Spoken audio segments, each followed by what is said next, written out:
ধৃতি, কি বার রে আজ? বুধবার। মাঝখানে দুদিন যে কিভাবে কেটে গেল। এখন কেমন লাগছে? ভালো।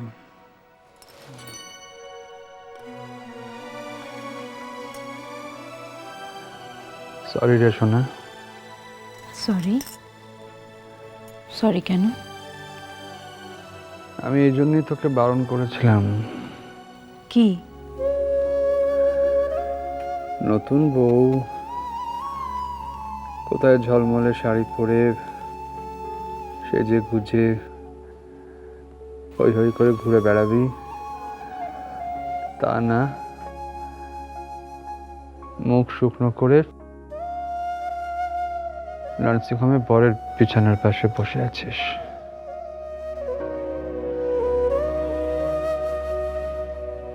কাঁদছিস কেন সোনা? আমি তো এখন ভালো হয়ে গিয়েছি। সবসময় আমাকে কেন অপমান করো ধৃতি? অপমান করলাম তোমায়? করলে না? করলে তো। আমার সুখ দুঃখ, হাসি কান্না, আনন্দ বিষাদ সবই যে এখন একজনের জীবনের সঙ্গে জড়িয়ে গেছে ধৃতি। আমি কি করি বলো তো?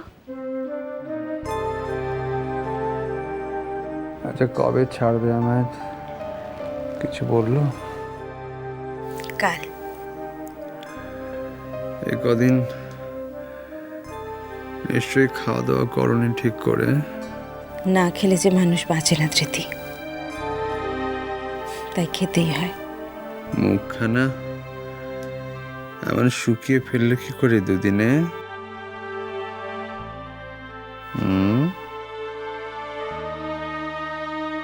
খুব ভালো সময় গেল তো আমার ওপর দিয়ে, তাই। ভালো সময় কি তোমার জীবনে আর কখনো আসবে সাজবাতি? হয়তো খারাপ থেকে আরো খারাপ হবে। কি ভীষণ অপরাধ বোধ হয় নিজের মধ্যে, জানো? বলো তুমি, অপমান করছি তোমায়? নেহাত আমি তোমার জেদের কাছে পারিনি। তুমি শরীরকে কষ্ট দিতে শুরু করেছিলে, তাই আমি বিয়েতে রাজি হয়েছিলাম। তা না হলে কোনো বিবেচক মানুষ কখনো এই কাজ করতে পারে সাজবাতি? আমার জেদ শুধুমাত্র তোমার জন্য নয় ধৃতি। আমার জেদে আমি উপরওয়ালাকেও হারাবো। দেখে নিও তুমি, আমি এমন কোন অন্যায় কাজ করিনি যাতে এত বড় শাস্তি আমাকে পেতে হবে। আমি অলৌকিকে বিশ্বাস করি ধৃতি। কোথায় আছো তুমি এখন? মানে মানে আমাদের বাড়িতে আছো নাকি মার কাছে আছো? মার কাছে যাব ধৃতি। মার কাছে না গিয়ে তো থাকতে পারবো না। আমি জানি কত কষ্ট করে মা আমাকে বড় করেছে। শুধুমাত্র আমাদের ভাই বোনদের জন্য মা আর ভাবিয়া সারাটা জীবন একটা কিরকম সম্পর্কহীন সম্পর্কের মধ্যে বাস করে গেল।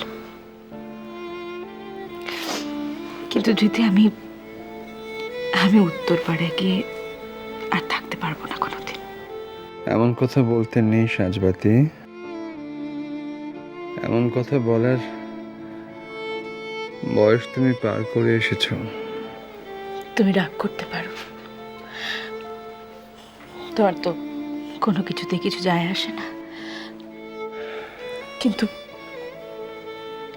কিন্তু আমার জীবনে ঠিক যে সময়টায় আমার মাকে সবচেয়ে বেশি আমার পাশে দরকার ছিল, মা ঠিক সেই সময়টাই আমায় ছেড়ে চলে গেল।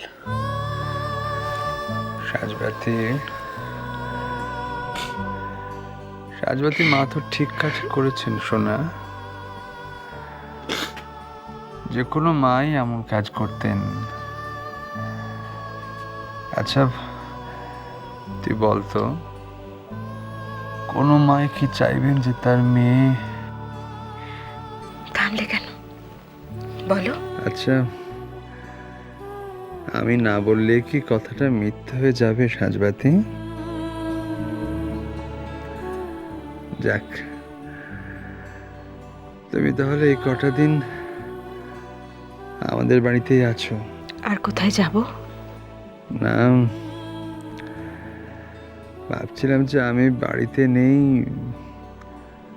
হয়তো বাবিয়ার কাছে। বাবিয়া দেশে নেই। ও, এতদিন তো তোমার বাড়িতে আমাকে কোনো অধিকার দাওনি। এখন যখন পুরোপুরি চলে এসেছি তখন আর আমায় চলে যেতে বলো না লক্ষ্মীটি। আচ্ছা সাজবাতি, এত ইমোশনাল হলে হয়? আর তাছাড়া চলে যাবার কথা আসছে কেন বল? তুমি দুদিন বাড়িতে নেই, খুব ফাঁকা ফাঁকা লাগছে, মন খারাপ লাগছে ঠিকই, কিন্তু আবার একটা ভরসাও আছে জানো। তোমাদের বাড়ির সকলে খুব মন খারাপ করে আছে ঠিকই, কিন্তু তোমার বাড়ির সবাই এত তাড়াতাড়ি একে অন্যের ভরসা হয়ে উঠতে পারে না। তুমি বাড়িতে নেই, অথচ তোমার কাছের মানুষগুলোর সঙ্গে আমি আছি। সারাক্ষণ ওদের সঙ্গে কথা বলছি, সব কথাই তোমায় নিয়ে, তোমার কথা।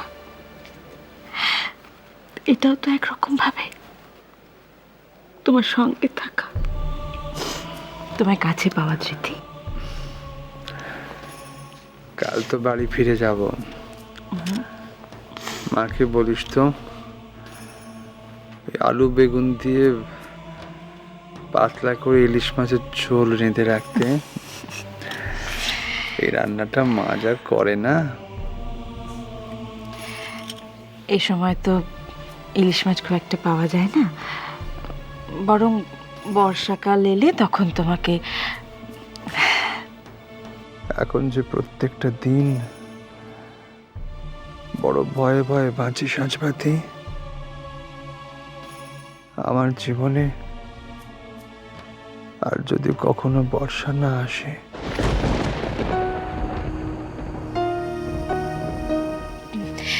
আচ্ছা ঠিক আছে,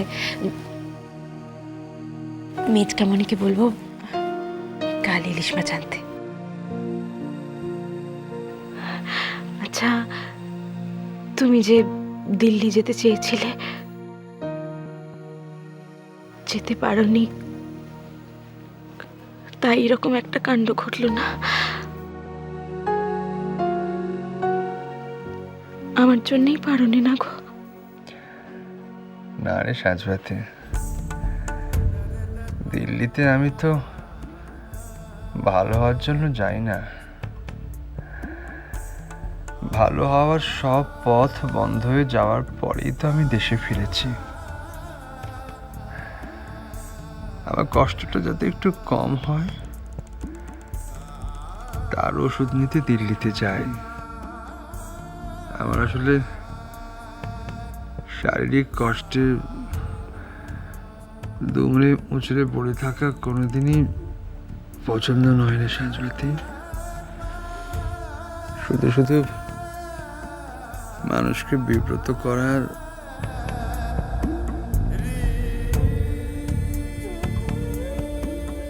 নিজে যেচে চোখের জলকে অ্যাকসেপ্ট করেছো সাজবাতি। আমার কি করার আছে বলো? সব কিছুই সব কিছুই বড় অসম্পূর্ণ থেকে যাবে ধৃতি।